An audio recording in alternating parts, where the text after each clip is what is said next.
শেরপুর বিএনপির ৪৭তম প্রতিষ্ঠা বার্ষিকী উপলক্ষে বর্ণাঢ্য র্যালি ও আলোচনা। শেরপুর প্রতিনিধি মোহাম্মদ রোমানের তথ্যচিত্রে দেখুন বিস্তারিত। শেরপুরে বাংলাদেশ জাতীয়তাবাদী দল বিএনপির ৪৭তম প্রতিষ্ঠা বার্ষিকী উপলক্ষে শেরপুর সদর থানা বিএনপির আয়োজনে বর্ণাঢ্য র্যালি ও আলোচনা অনুষ্ঠিত হয়েছে। বুধবার বিকেলে শেরপুর জেলা শহরের মাধবপুর মহল্লার থানা বিএনপির আহ্বায়ক আলহাজ হজরত আলীর বাসভবন থেকে এক বর্ণাঢ্য র্যালি বের করা হয়। র্যালিটি শেরপুর জেলা শহরের প্রধান সড়ক প্রদক্ষিণ করে রঘুনাথ বাজার জেলা বিএনপির দলীয় কার্যালয়ে গিয়ে শেষ হয়। পরে র্যালি উত্তর এক আলোচনা সভা সদর থানা বিএনপির আহ্বায়ক আলহাজ হজরত আলীর সভাপতিত্বে অনুষ্ঠিত হয়। সদর থানা বিএনপি সদস্য সচিব সাইফুল ইসলামের সঞ্চালনায় প্রধান অতিথি হিসাবে বক্তব্য রাখেন জেলা বিএনপির আহ্বায়ক অ্যাডভোকেট আলহাজ সিরাজুল ইসলাম।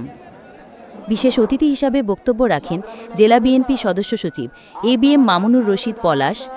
প্রিয় অতিথি হিসাবে বক্তব্য রাখেন শেরপুর ১ আসনের ধানের শীষ প্রতীকের প্রার্থী ডাক্তার শানসিলা জেব্রিন প্রিয়াঙ্কা।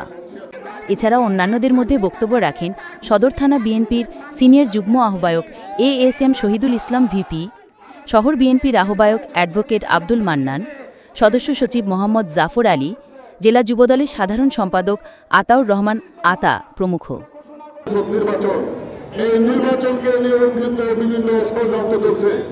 সুতরাং আমাদেরকে প্রত্যেকের সজাগ থাকতে হবে এবং আমাদের দেশের বেগম খালেদা জিয়া এবং তারেক রহমানকে একটা সবসময় প্রস্তুত থাকতে হবে।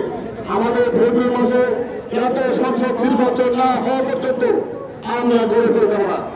আমরা এই দলের ঘোষণা করছে, ঘোষণা দিয়ে উনি ৩১ দফা উনি ঘোষণা করছেন রেসকোর্স ময়দানে। তার মধ্যে প্রথম যে দফাটি ছিল সেটা ছিল উনি বলছেন আমি বাংলাদেশের মানুষের মধ্যে ঐক্য চাই। সেই এই প্রতিষ্ঠাকালীন সময়ে ঘোষণা দিয়েছিলেন যে আমি বাংলাদেশের মানুষ সমস্ত ক্ষমতার উৎস এবং এই মানুষ ফাঁসি আমরা চাই। আমাদের একাধিক শেরপুরে ১৪টি তাজা প্রাণ গেছে, সেই বিষয়কে আমরা চাই। চাইতে হলে তাদেরকে চিহ্নিত করতে হবে, তাদেরকে বিচারের আওতায় আনতে হবে।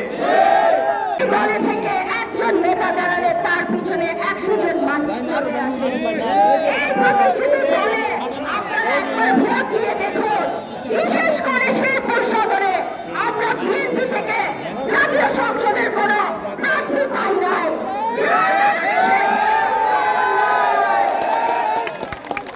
আমরা এবার বিশ্বাস করতে চাই শেরপুর সদর ১ আসনে জনাব তারেক রহমান সাহেব প্রার্থী যাকেই